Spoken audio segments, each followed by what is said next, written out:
Hello students, this is Dr. V.S. Reddy and you are watching YouTube channel Concepts of Physics.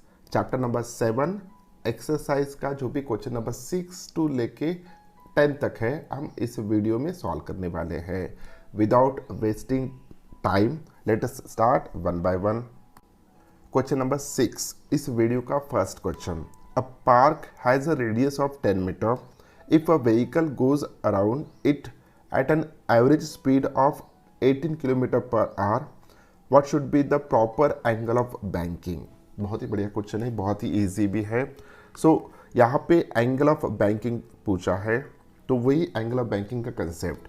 तो formula we know that कौन सा formula में यहाँ पे use करना है. The formula is nothing but the tan theta it is equals to v square upon R जी.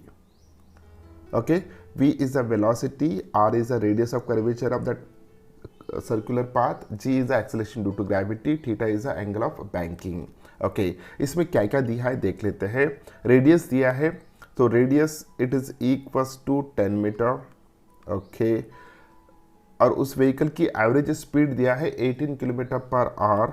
सो हमें velocity की जो भी वैल्यू होगा वो हमें कन्वर्ट करना होगा मीटर पर सेकंड में. तो 18 multiplied by 5 by 18. So 18 get cancel, 5 remaining. So this is equals to 5 metre पर second. This is the value of velocity. Okay, ये दो चीज़ें दिए हैं. एक्सेलरेशन ड्यू टू ग्रेविटी की वैल्यू हम 10 कंसिडर करेंगे, 10 मीटर पर सेकंड स्क्वायर. ये तीनों वैल्यूज आप इस फॉर्मूले में सब्स्टिट्यूट करना है.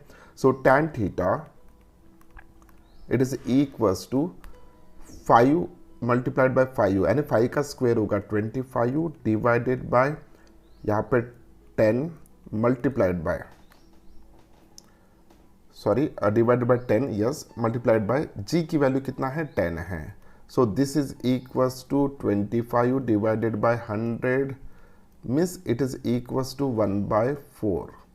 सो थीटा की वैल्यू कितना आएगा. Theta is equals to tan inverse of 1/4.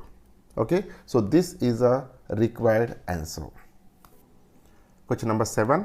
If the rod of the previous problem is horizontal, अब वो बैंकिंग नहीं है, हॉरिजेंटल है. What should be the minimum friction coefficient so that a scooter going at 18 km per hour does not skid. Okay, so बहुत ही simple है. हमें banking का फॉर्मूला पता है which is nothing but the tan theta it is equals to v square by R G. ये banking related का formula है. हम यहाँ पे फ्रिक्शन रिलेटेड फॉर्मूला हम यूज़ करेंगे, that is nothing but the mu is equals to v square by R G. Okay, तो simply value substitute करना है, हमें कोएफिशिएंट ऑफ फ्रिक्शन मिलेगा. सो यहाँ पे this is equals to v की वैल्यू कितना है हमने प्रीवियस प्रॉब्लम में देखा है, इट इज इक्वल्स टू 5. तो यहाँ पे 5 का स्क्वायर होगा 25 अपॉन r की वैल्यू कितना था 10 था, और ये वैल्यू कितना था g की वैल्यू 10 लेंगे हम. So this is equals to 1/4, this is equals to 0.25. Okay, so mu की वैल्यू जो भी होगा दिस इज इक्वल्स टू 0.25. ये होगा value coefficient of static friction, जिसको हम लिमिटिंग फ्रिक्शन भी कहते हैं. बहुत इजी क्वेश्चन था. देखते हैं next question. Question number 8. A circular road of radius 50 metre has the angle of banking equals to 30 degree. Okay, so यहाँ पे दो चीज़ें दिए हैं. सबसे पहले हम उसको लिख लेते हैं यहाँ पे. First one is a radius which is equals to 50 metre और angle of banking which is equals to 30 degree. Okay, so radius की वैल्यू कितना है which is equals to 50 metre. उसके बाद थीटा की वैल्यू दिया है which is equals to 30 degree.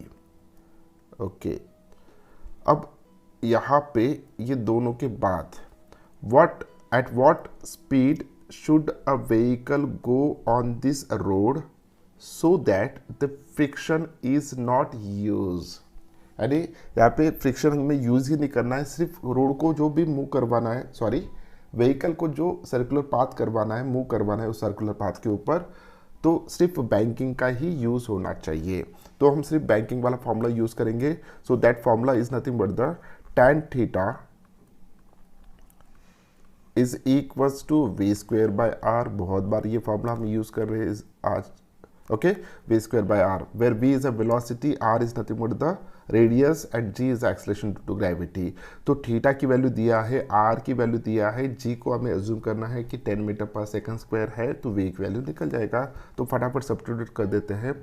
So tan of 30 degree is equals to v square upon r g. So r की value 50, g की value 10. So therefore tan of 30 degree कितना आता है, 1/√3 आता है, 1/√3. This is equals to v square upon 500. Okay, so this gives v square is equals to 500 divided by √3. Okay, 500 divided by √3. √3 की value होता है 1.73. ओके, 1.73. अब यहाँ पे जब हम इसको सॉल्व करेंगे तो ये वैल्यू आएगा, दिस इज इक्वल्स टू 500 को अगर हम इससे डिवाइड करते हैं तो वैल्यू आता है 289. ओके, तो v स्क्वायर की वैल्यू 289 है, तो v की वैल्यू कितना होगा, तो v की वैल्यू होगा √289, तो ऑलमोस्ट इक्वल्स टू 17 मीटर पर सेकंड. सो v की वैल्यू यहाँ पे निकल के आया, velocity it should be equals to 17 metre पर सेकंड. अगर सिर्फ हम बैंकिंग का यूज़ करते हैं विदाउट फ्रिक्शन का, तो व्हीकल का जो भी स्पीड है वो 17 मीटर पर सेकंड होना चाहिए. तो this is a correct answer. Next question, question number 9. In the Bohr model of hydrogen atom, the electron is treated as a particle going in a circle with the center at the proton. The proton itself is assumed to be fixed in an inertial frame. Okay, the centripetal force is provided by the Coulomb's attraction. Okay, electrostatic जो भी force act होता है between proton and neutron hydrogen atom में, that is nothing but the provide the centripetal force. In the ground state, the electron goes around the proton in a circle of radius 5.3 into 10⁻⁻11 meter. Okay, find the speed of the electron in the ground state. हमें speed find out करना है. अब क्या क्या दिया है, mass of electron दिया है, उसके बाद चार्ज ऑफ द इलेक्ट्रॉन दिया है. ओके, बहुत सिंपल है. यहाँ पे जो भी स्टेटमेंट दिया है इसको ही हम यूज़ करेंगे. Centripetal force provided by the Coulomb's law of attraction. Okay, so according to Coulomb's law, यहाँ पे we can write here, जो भी फोर्स एग्जर्ट होता है electrostatic force, this is equals to 1/4πε0 into q square upon r square. Q is nothing but the charge on proton या charge on electron, दोनों same है इसलिए q square लिया. This is the electrostatic force which is equals to centripetal force क्या होगा, mv square by r.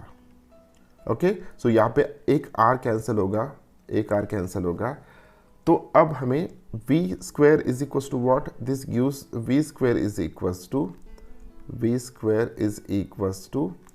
1/4πε0. Okay, so इसकी value थोड़ी देर बाद लिख लेंगे, 1/4πε0 where ε0 is a permittivity into q square upon r into m. So r into m. तो यहाँ पे हमें चार्ज पता है, रेडियस पता है, मास दिया है. ओके, और इसकी वैल्यू पता है, तो सभी वैल्यूज हम सब्स्टिट्यूट कर देते हैं. तो therefore v square it is equals to 1/4πε0 का वैल्यू जो भी होता है it is nothing but the 9 into 10⁻9 into q की वैल्यू कितना है, 1.6 into 10⁻⁻19 whole square upon r की वैल्यू कितना है. सो r की वैल्यू दिया है यहाँ पे which is equals to this one 5.3 into 10⁻⁻11 into m की वैल्यू दिया है 9.1 इंटू 10⁻31 kg. ओके, तो सभी वैल्यूज़ SI यूनिट में आ गए। सिर्फ हमें कैलकुलेशन करना है और कैलकुलेशन करने के बाद हमें वी स्क्वायर की वैल्यू मिलेगा। अब वी स्क्वायर की वैल्यू मिलने के बाद जो भी वी की वैल्यू आएगा, मैं फाइनल लिख रहा हूँ यहाँ पे, it is equals to 2.2 into 10⁻⁶ metre पर second. So this is a required answer. सिर्फ आपको कैलकुलेशन करना है। तो फाइनल आंसर मैंने यहाँ पे लिख दिया 2.2 इंटू 10⁻⁶ मीटर पर second. Question number 10, a stone is fastened to one end of a string and is drilled in a vertical circle of radius r. Find the minimum speed the stone can have at the highest point of this circle. Okay, so बहुत ही बढ़िया question.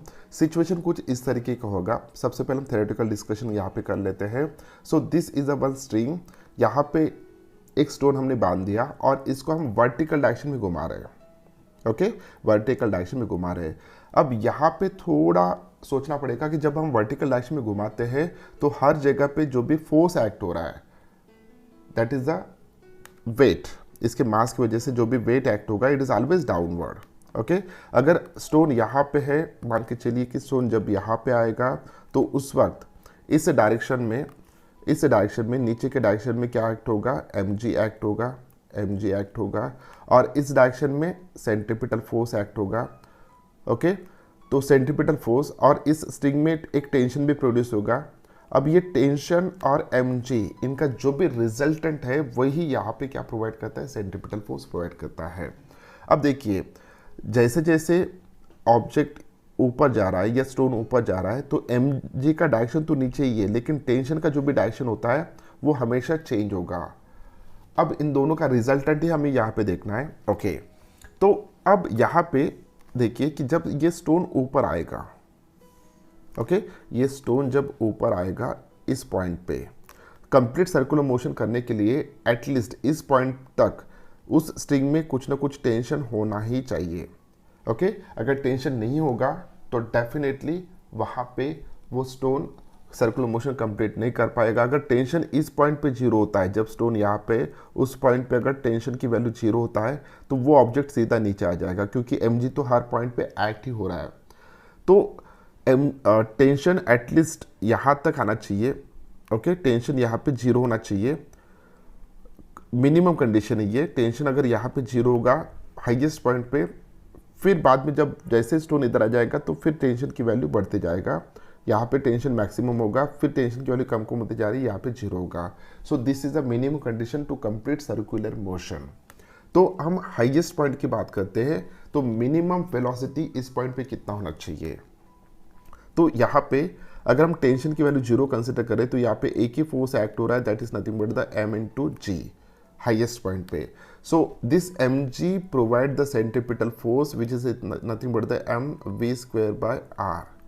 Okay, तो mm get cancel. अब velocity जो भी है तो v² is equals to rg और v is equals to √rg। हो गया, आपका आंसर आपको मिल गया। तो मिनिमम वेलोसिटी इस पॉइंट पे कितना होना चाहिए, the answer is that √rg। इतनी वेलोसिटी होना ही चाहिए मिनिमम। ओके, ये था हमारा आखिरी क्वेश्चन जिसको कर लिया हमने सॉल्व। उम्मीद करता हूँ कि वीडियो आपको अच्छा लगा। वीडियो अगर अच्छा लगा तो इस वीडियो को लाइक कीजिए, कमेंट्स कीजिए, अपने दोस्तों के साथ इस वीडियो को शेयर कीजिए और इस चैनल को सब्सक्राइब कीजिए। आने वाले दिनों में हम फिजिक्स के कंसेप्चुअल जो भी पॉइंट्स है सभी को 1 बाय 1 डिस्कस करेंगे थ्योरेटिकली। ओके, फिलहाल हमारा MCQs या प्रीवियस ईयर के क्वेश्चंस या HC वर्मा सर के जो भी अनसॉल्व क्वेश्चन हैं उनके किताब में के, उनको हम यहाँ पे सॉल्व कर रहे हैं। तो आने वाले दिनों में पूरे कंसेप्ट्स के ऊपर थ्योरेटिकल लेक्चर्स आएंगे। तो मिलते हैं नेक्स्ट वीडियो में क्वेश्चन नंबर 11 से लेकर क्वेश्चन नंबर 15 तक। तब तक के लिए बाय बाय।